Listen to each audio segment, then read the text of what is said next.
बिस्मिल्लाहिर्रहमानिर्रहीम। अस्सलाम वालेकुम। It's Kamran Qureshi from Askaria college. Students, आज का लेक्चर पिछले लेक्चर से रेलेवेंट है। आप सबको यही सजेस्टेड है कि ये लेक्चर देखने के लिए आप अगर पिछले लेक्चर थोड़ा सा गो थ्रू करके फिर इस लेक्चर पे आएंगे तो आपको इसका बेनिफिट होगा। अदरवाइज अगर आपके पास पिछला लेक्चर देखने का टाइम नहीं है या अवेलेबल नहीं है तो नो प्रॉब्लम, आप यहीं से भी स्टार्ट कर सकते हैं। So students, we were discussing last time phases of SDLC. SDLC की फुल फॉर्म होती है सॉफ्टवेयर या सिस्टम डेवलपमेंट लाइफ साइकिल। ये अकॉर्डिंगली कम चेंज होकर यूज होती रहती है। आप सिस्टम डेवलपमेंट लाइफ साइकिल भी कह सकते हैं और सॉफ्टवेयर डेवलपमेंट लाइफ साइकिल भी कह सकते हैं। पेपर में यहाँ से एक एमसीक्यूज आ सकता है कि इसकी फुल फॉर्म क्या होती है, तो आपने अकॉर्डिंगली या तो सिस्टम या सॉफ्टवेयर, उम्मीद यही है कि वो दोनों में से कोई एक ही चीज पूछेगा। बहरहाल अगर सिंगल चीज देगा तो वो सिस्टम डेवलपमेंट लाइफ साइकिल वहां पर या सॉफ्टवेयर डेवलपमेंट लाइफ साइकिल, दोनों में से सिंगल सिंगल भी प्रोवाइड कर सकता है, दोनों भी प्रोवाइड कर सकता है। तो आपने जो है वो अकॉर्डिंगली जो है इसमें से सेलेक्ट कर लेना है। तो एमबीक्यूएस क्वेश्चन वो नहीं दिया करता, दे दे तो फिर आपने या तो ये वाला पिक करना है या ये, दोनों नहीं होंगे। अगर हुए तो आप इसमें से फिर जो है वो software development life cycle pick कर सकते हैं। बहरहाल ऐसा होगा नहीं। फेजेस ऑफ एसडीएलसी हमने देखा जी कि 11 फेजेस होते हैं। स्टूडेंट्स, मैं आपके सामने एक बार गो थ्रू कर देता हूँ। पहला phase defining, second is planning, feasibility study, analysis phase, requirement engineering phase, design phase, development या कोडिंग फेज जिसको कहते हैं, टेस्टिंग या वेरिफिकेशन फेज कहते हैं, डिप्लॉयमेंट या implementation phase, documentation phase and maintenance या सपोर्ट फेज। ये हमारे पास होते हैं स्टूडेंट्स 11 फेजेस। आपको इसी की कोई ना कोई शक्ल डिफरेंट सॉफ्टवेयर डेवलपमेंट के जो मॉडल्स हैं उनमें नजर आएगी। यहाँ पर मैंने 4 फेजेस आपके सामने जो है वो यहाँ पर मेंशन किए हैं। इन 4 को हम डिस्कस करेंगे इस वाले पार्ट के अंदर and then we will go for next. Okay, defining, the first phase is defining. Students, define as यहां से ये क्लियर होता है कि डिफाइन का मतलब होता है किसी भी चीज को, किसी भी प्रॉब्लम को, किसी भी इशू को चंद गिने चुने अल्फाज के अंदर, चंद गिने चुने वर्ड्स के अंदर जो है वो आप उसको अगर बयान कर दें ताकि समझाने वाले को भी आसानी रहे और समझने वाले को भी, पढ़ने वाले को भी, देखने वाले को भी ये समझ आ सके कि इन actual what the problem is, problem है क्या। इसमें कोई लंबी चौड़ी बात नहीं होती, लंबे लंबे पैराग्राफ नहीं होते, कुछ चंद गिने हुए, गिनती के चंद अल्फाज, कुछ वर्ड्स होते हैं हमारे पास। इसमें क्लियर डेफिनेशन बताई जाती है जी कि ये प्रॉब्लम है। अब मैं specifically software development life cycle की बात करूं या सॉफ्टवेयर इंजीनियरिंग की या सॉफ्टवेयर डेवलपमेंट की फील्ड की बात करूं तो इसमें हम ये डिफाइन करेंगे कि मेरे क्लाइंट को एक्चुअल में क्या चाहिए या मुझे क्लाइंट के लिए क्या बनाना है। ये इसमें हम डॉक्यूमेंटेशन करते हैं, लिखते हैं, पढ़ते हैं, मेंशन करते हैं, सेव करते हैं या रिकॉर्ड करते हैं यूजिंग डिफरेंट टेक्निक्स। तमाम की तमाम जो रिक्वायरमेंट्स को हम सबसे पहले मेंशन करते हैं। फिर जो हमारा क्लाइंट होता है या जो हमारा, जिसको आप कह सकते हैं कि जो यूजर भी हो सकता है इन सम केसेस, या फिर हमारा कस्टमर भी हो सकता है वो, तो जो हमसे सॉफ्टवेयर डेवलप करवाना चाह रहा है या जिसके लिए हम सॉफ्टवेयर डेवलप करना चाह रहे हैं उससे हम इस चीज का अप्रूवल लेते हैं। यानी डिफाइन करने के बाद डॉक्यूमेंटेड कुछ चीजें होंगी, उसका हम अप्रूवल ले लेंगे। जनाब, हम आपके लिए ये बनाने जा रहे हैं, तो आप ये बता दें कि क्या आप इन चीजों से मुत्तफिक हैं कि नहीं हैं, क्योंकि क्लाइंट की रजामंदी होना जरूरी है। After all we are doing business with client, हम अपना बिजनेस क्लाइंट के साथ ही कर रहे होते हैं। So the first phase was defining. Second phase is planning. आपने ये फेजेस जुबानी भी याद करने हैं कि पहले तरतीब इनकी यही रखनी है, आपने मिक्स नहीं करना इनको। जिस सीक्वेंस में ये लिखे हुए हैं इसी सीक्वेंस में आपने इनको प्रिपेयर भी करना है। ये आपको फिंगर टिप्स पर होने चाहिए। ये आपको जब तक आप सॉफ्टवेयर की फील्ड से रिलेटेड रहेंगे, रेलेवेंट रहेंगे, तब तक ये आपको बार बार किसी न किसी शक्ल में, कभी किस मॉडल की शक्ल में, कभी वाटरफॉल, कभी ऑनियन, कभी स्पाइरल, कभी वी शेप, कभी किस में ये आपको नजर आएगा। कभी इकट्ठा नजर आएगा, कभी अलग अलग पॉइंट्स होंगे, कभी मिक्स पॉइंट्स होंगे। एनीवेज, डिफाइनिंग के बाद प्लानिंग। इसमें आप नाम से जाहिर है प्लानिंग करते हैं जी। अब प्लानिंग में कुछ चीजें देखी जाएंगी कि प्रोजेक्ट्स गोल इज आइडेंटिफाइड। आगे आप जब फर्दर इस फील्ड में मूव करेंगे तो आप ये देखेंगे डिफरेंट चीजें होंगी। एक वर्ड आएगा ऑब्जेक्टिव, एक वर्ड आएगा टास्क, ठीक है, एक वर्ड आएगा एम, एक वर्ड आएगा गोल। इन सब का मतलब सॉफ्टवेयर की फील्ड में उम्मी तौर पर भी मुख्तलिफ होता है, लेकिन सॉफ्टवेयर की फील्ड में बिलखुसूस इन सब चीजों का अलग अलग मतलब हुआ करेगा। यहां पर मैंने वर्ड मेंशन किया गोल।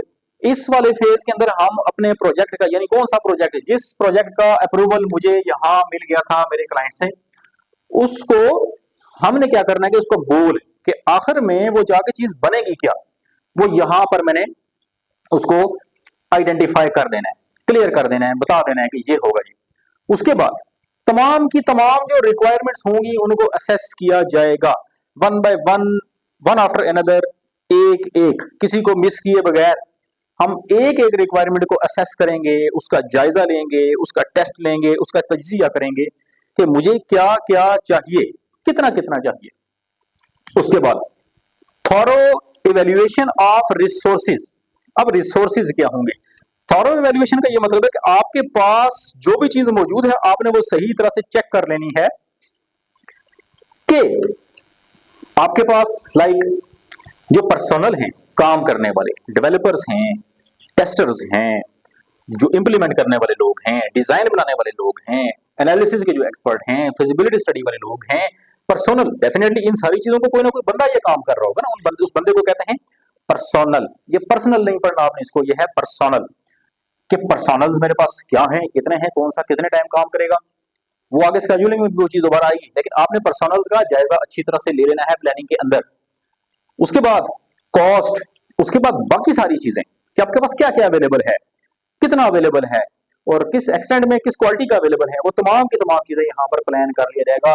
Planning is the most important part of any project. अगर प्लानिंग अच्छी हो तो आगे बाकी के जो स्टेप्स होते हैं उनमें प्रॉब्लम नहीं आती। अगर आपकी प्लानिंग वीक हुई तो आपको वो प्लानिंग की जो कमी है वो आगे फेजेस में जाके पूरी करनी पड़ेगी, जिससे आपका पूरा का पूरा प्रोजेक्ट जो डिस्टर्ब होगा।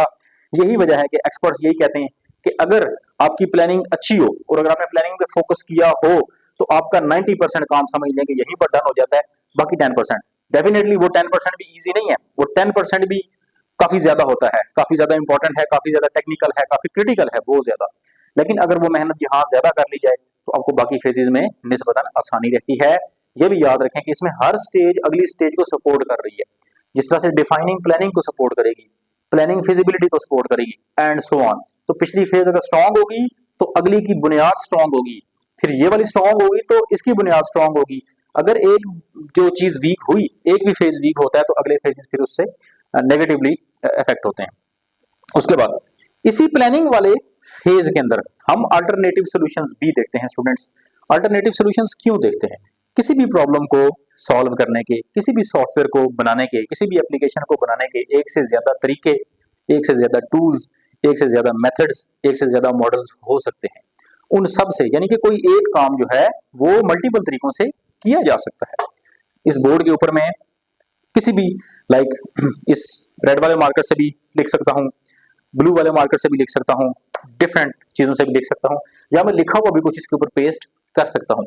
ये इसके ऊपर लिखने के मल्टीपल तरीके हैं। मैंने जो पिक करना है वो अपने लिए बेस्ट तरीका पिक करना है कि मेरे लिए आसान तरीका कौन सा होगा, या मेरे लिए या मेरे जो नाजरीन हैं, जो देखने वाले हैं, उनके लिए सबसे जो है वो बेहतर और सबसे आसान तरीका कौन सा होगा, या अच्छा तरीका कौन सा होगा।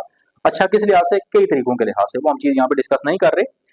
तो मैं अल्टरनेटिव सॉल्यूशंस देखूंगा कि मेरे पास किसी को प्रॉब्लम को सॉल्व करने के कितने सॉल्यूशंस हैं, उन सॉल्यूशंस में से मैं one of the best pick करूंगा। उन तमाम अल्टरनेटिव सॉल्यूशंस को मैं कहूंगा ये कैंडिडेट सॉल्यूशंस हैं। कैंडिडेट सॉल्यूशन से मुराद 1 2 3, किसी प्रॉब्लम को सॉल्व करने के अगर 3 सॉल्यूशंस है तो मैं बोलूंगा कि मेरे पास 3 कैंडिडेट सॉल्यूशंस आ गए जी। तो उनमें से मैं one of the best pick करूंगा। जब मैं वो सॉल्यूशन में पिक कर लूंगा, उसके बाद यहाँ पर जो चीज मैंने मेंशन की है, as you can see here, ये अब मैनेजमेंट के पास उसको मैं भेजूंगा। मैनेजमेंट कौन है? अब मैनेजमेंट 2-3 तरह की होती है। मैनेजमेंट का ये टॉपिक है, थोड़ा सा मैं मेंशन करूंगा आपके सामने, ज्यादा नहीं, कि top level management, middle level और लो लेवल। तो हम इसको मैनेजमेंट के पास भेजते हैं कि वो इसको अप्रूव करें कि क्या जो मैंने प्लान बनाया है अकॉर्डिंग टू दिस डेफिनेशन, जो मेरा क्लाइंट चाहता था मुझसे, तो क्या ये मेरा प्लान ठीक है कि नहीं है। अब प्लानिंग वहां पर डिसाइड करेगी कि ये प्लान ओके है या नहीं है। अगर मैनेजमेंट कह दीजिए यस ओके, तो फिर तो हम नेक्स्ट फेज की तरफ मूव करेंगे, फिजिबिलिटी की तरफ। और अगर मैनेजमेंट कह दीजिए कि नहीं, ये नहीं हो सकता, तो फिर हम उसको डिस्कार्ड करेंगे या उसको चेंज करेंगे और उसके ऊपर दोबारा हमें वर्किंग करनी पड़ेगी। So these were 2 phases. Third phase के ऊपर मैं आता हूं, that is defining, planning and after that third phase is feasibility study.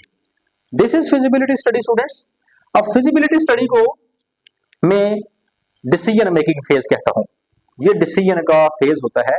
इसमें हम ये देखते हैं कि क्या मेरा प्रोजेक्ट आगे जाना चाहिए या नहीं जाना चाहिए, whether it should go further और नॉट। इसको आगे दोबारा लेके जाना है आगे, या मजीद इसको आगे लेके चलना है या नहीं चलना।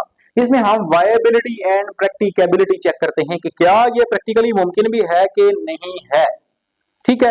अब उसमें हमारे पास जो हम चेक करते हैं फिजिबिलिटीज, मैंने यहाँ 5 मेंशन किए हैं, माइट भी इससे ज्यादा भी हों, यकीनन होती होंगी, बट ये 5 मैंने एग्जाम्पल के तौर पे आपके सामने कोड की हैं। टेक्निकल फिजिबिलिटी चेक की जाएगी, क्या टेक्निकली मेरा जो प्रोजेक्ट है वो पॉसिबल भी है कि नहीं है, फिजिबल है कि नहीं है, किया जा सकता है कि नहीं किया जा सकता, या किया जाएगा तो किन कॉस्ट्स के ऊपर, कौन सी कीमत, कौन सी प्राइस के ऊपर वो किया जाएगा। फिर इकोनॉमिक यानी पैसों के लिहाज से, ऐसा ना हो कि मेरा क्लाइंट मुझे जो है वो, या मेरा जो कस्टमर है वो मुझे कम उसकी फी या कम उसका जो रिवॉर्ड है वो ऑफर कर रहा है और मेरी जो कॉस्ट है वो ज्यादा आ रही है, तो इससे क्या होगा कि जो मेरी कंपनी लॉस में जाएगी।